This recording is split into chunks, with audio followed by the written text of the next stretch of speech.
Hi, this is Tom Santos with Lesson 6 of the Flour Detective. I'm going to talk about soft wheat and specialty flour. So cake and pastry flour is 7 to 9% protein, very low protein. When you think of cake and pastry flour, when you mix it and you add liquid to it, it becomes a batter. It's not a dough. All our other flours, when you mix them, become a dough. There's not enough gluten structure to become a dough. So if you're making a cake, and in cake you add a lot of liquid to it, it's going to be a batter. Cookies or pie crust, and this is a good tip when you're being a flour detective, cookies and pie crust, they're not going to make a batter, but they're going to make a very tender dough. And that tender dough, you'll have a lot of customers who are making a great chocolate chip cookie out of an H&R flour, higher protein. So it's not going to be a nice tender cookie. Make a suggestion. You know what? Try pastry flour. Pastry flour will give them that great chocolate chip cookie with that nice tenderness. It's sort of an old style cookie. Same thing with pie crust. You want a flaky pie crust. Well, if you're making it out of all-purpose flour, which a lot of people do, you can't get the flakiness because the protein's too high. So it's always a good tip if you're making a lower protein flour like cake or pastry, you're going to get a batter or you're going to get a very soft, tender product because it's a soft wheat. And if you remember, soft wheat, you could take that kernel and crush it in your hands. I want to talk a little bit about whole wheat flour. The whole wheat is picture my hand. My hand is a kernel of wheat. Whole wheat is you crush the entire wheat, the entire kernel. And I know we have a picture, a slide there showing the amount in a kernel of wheat. You have 14.5% bran, 2.5% weak germ, and 83% endosperm. The endosperm is what's the white flour. The object of the miller is to cut the wheat kernel and get as much of that endosperm out. That is your white flour that we talked about previously. A whole wheat flour is 100% the wheat kernel. We just crush it up. And whole wheat is a whole grain food.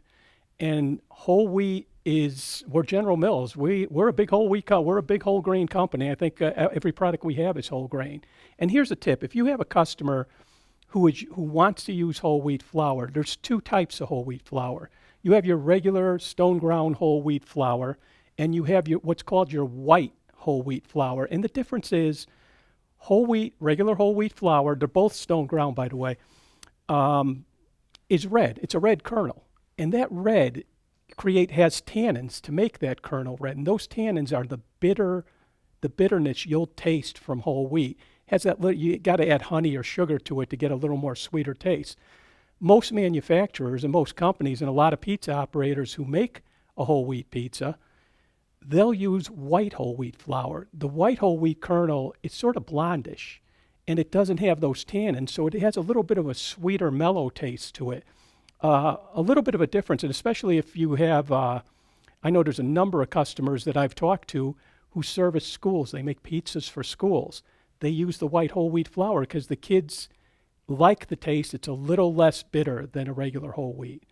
Of course, it adds flavor and texture to the pizza, but one thing when you're making whole wheat pizza, you can't use 100%. I guess you could if you want to eat cardboard, but if you don't, you can't use 100% whole wheat and make a good pizza. The problem is when you crush the whole grain, that bran acts almost like little knives to the gluten network, and the dough really can't ferment properly. It'll try and ferment, and that gluten network will collapse.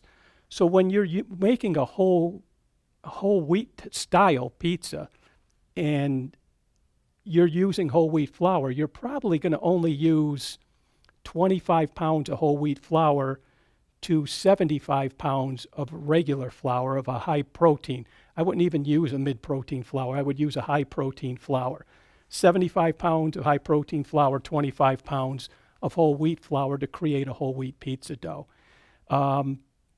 You would also cut down on the mixing time. The longer you mix a whole wheat flour, the more that gluten network gets damaged. So shorter mixing time. I'd suggest using a white whole wheat. Very important with whole wheat is the labeling. If you're adding all trumps or you're adding any white flour to it, you cannot call this a whole grain food. You have to call it a wheaten pizza, a wheat style pizza. That's a labeling thing. The FDA and I only have so much time to talk about that on a Flour Detective video. But just make sure you don't call it a whole grain or a whole wheat. Just call it a wheat and style, wheat and honey pizza, whatever, but don't call it a whole grain or whole wheat product. The last thing I'm going to talk about is Semolina, Durum, and our Wondra flour. Semolina and Durum come from Durum flour, but Semolina is a coarser grind than Durum. Durum is ground really fine. Semolina is typically used for a shaped pasta, where Durum is more for your spaghetti and soft noodles. In New York, or actually I shouldn't say New York, but across the country, especially in the East Coast, you'll see a lot of folks using semolina in their pizza dough. They'll use maybe 5 to 10%. So what that means, if they're using 100 pounds of flour, they're taking, say, 95 pounds of an all-Trump or high-protein flour and adding 5 pounds of semolina to it. And it gives it a beautiful yellowish color. And it also gives it a little more tooth, a little more bite to it when you bite into it and you eat it. It has a different type of crunch to the pizza. And I know that I could tell you there's some customers who just make it once a week. And they make it for a special on their slower days just to bring in business. And if you've never had a semolina bread, it's something you got to have. Semolina bread is one of the greatest things to have a sandwich on that I've ever had. So semolina does have a number of uses. So we talked about semolina and some of the uses, and one of the uses we see with semolina is for dusting. And what you'll see is a lot of bakeries or pizzerias, they'll use the peel and they'll take semolina and just dust it onto the peel. When you put the semolina or cornmeal on a peel, the pizza slides off easy in the oven. Now, the problem with cornmeal is it burns in the oven. And the thing with semolina, it's very expensive, especially now. It's really, really expensive. But General Mills has a great product called Wondra flour. It's essentially encapsulated flour. And along with making great sauces and gravies with it, we found that if you sprinkle a little on your pizza peel, it works the same as it would as cornmeal or semolina. And at semolina, this is probably half the price. Now, this is a great idea if you're a flour detective, keeping a couple of these in your car. Go in, if they're using semolina, say, you're using semolina, you could use this Wondra flour that doesn't burn in your oven at half the cost. You could buy it, leave the canister there, and you could buy it in a 50-pound bag, just open the canister and refill it. So it's going to do the same thing. When people slide the pizza off, the Wondra flour is going to act to slide it in perfectly into the oven. And the Wondra, you don't need that much, obviously you don't need that much Wondra flour, but when you start talking about the cost of semolina, which is a granular durum, that's very expensive. This is a great option. It's a great call for your customers, and they'll appreciate it.